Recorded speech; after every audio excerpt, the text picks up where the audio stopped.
dari medical check up ini sedang tidak baik-baik saja. Kalau pusat pemerintahan, yaitu di jantung, ini masih berlangsung baik, kondisi stabil. Tetapi tubuh sudah mulai ada gangguan, sudah mulai terjadi resistensi. Jadi semua nutrisi atau semua pendapatan negara yang harusnya masuk didistribusikan ke seluruh badan, ke seluruh sel-sel tubuh tidak bisa masuk ke dalam pintu-pintu sel. Ya karena adanya perilaku korupsi. Korupsi itu ibarat resistensi insulin. Jadi sumber keuangan yang harusnya bisa menjadi kemakmuran buat seluruh sel-sel tubuh ini tidak bisa masuk karena sebagian diambil alih oleh oknum-oknum tertentu. Ya masalahnya tubuh ini sudah termasuk dalam peringkat korupsi 115 dari 180 negara di dunia ini. Ya karena memang negara pasca penjajahan, negara feodal, sistem penegakan hukumnya belum bagus. Ya, terus masalah kedua, sumber energi yang dari nutrisi yang harusnya masuk tadi harusnya diolah oleh badan usaha milik negara. BUMN itu ibarat liver, pengolah energi di sini. Tetapi kinerja BUMN ini tidak baik. Ya masa BUMN hanya menghasilkan 600 T, padahal dari pendapatan dari pajak saja ada 3000 T. Ya sedangkan untuk bayar hutang, ya ini nggak imbang lagi nih, untuk bayar hutang aja tiap tahun harus 1200-an T. Nah, memang rasio utangnya dibandingkan produk domestik bruto memang masih 36%, tetapi kewajiban utangnya itu cukup membebani. Karena pendapatan negara itu setahun cuma kisaran 3000 T. Nah, kinerja BUMN yang tidak baik ini yang menyebabkan harusnya sumber pendapatan negara tinggi menjadi rendah.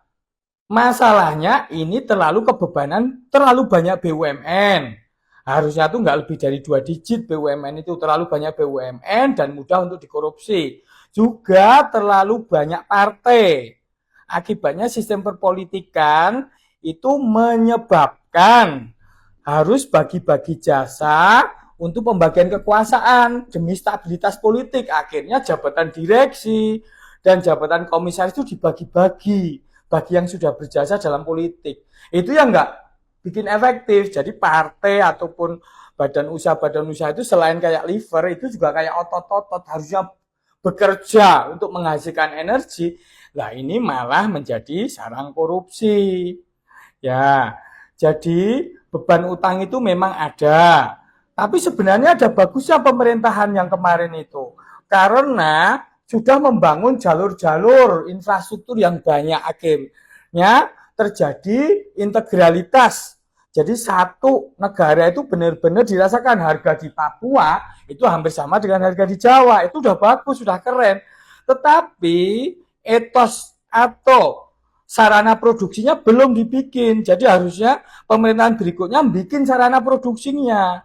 Jadi dibikin rantai suplai di mana negara itu bukan hanya sebagai konsumen saja, tapi sebagai negara atau bangsa yang produktif. Jadi jangan hanya beli sono sini. Ya, terus banyak partai itu disimpelkan aja, jadi sedikit saja.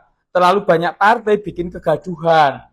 Hanya tiap 5 tahun bakar-bakar hampir kisaran 5.000 T hanya untuk status quo, hanya untuk terbentuknya pemerintahan baru. Ya, memang politik itu penting. Dan kemudian yang berikutnya, karena terjadi resistensi tadi, karena terlalu banyak korupsi tadi, harusnya hukum benar-benar ditegakkan sebagai panglima. Walaupun politik tetap raja ya, tetapi sebagai panglima, entah itu KPK, entah polisi, ketika penegakan hukum jalan dengan lancar, semua nutrisi yang masuk ke dalam tubuh itu bisa dipakai oleh seluruh sel, seluruh rakyat Indonesia. Jadi produktivitas tentunya akan meningkat, daya belinya akan meningkat lagi. Ya, jadi penegakan hukum tetap nomor 1. Kemudian penyederhanaan atau efektivitas dan efisiensi lembaga itu sangat penting. Ya, jadi supaya medical check up 5 tahun lagi itu hasilnya baik, harusnya niat bersama, bukan politik yang menjadi kegaduhan terus, tetapi niat etos yang kuat untuk memperbaiki ekonomi bersama.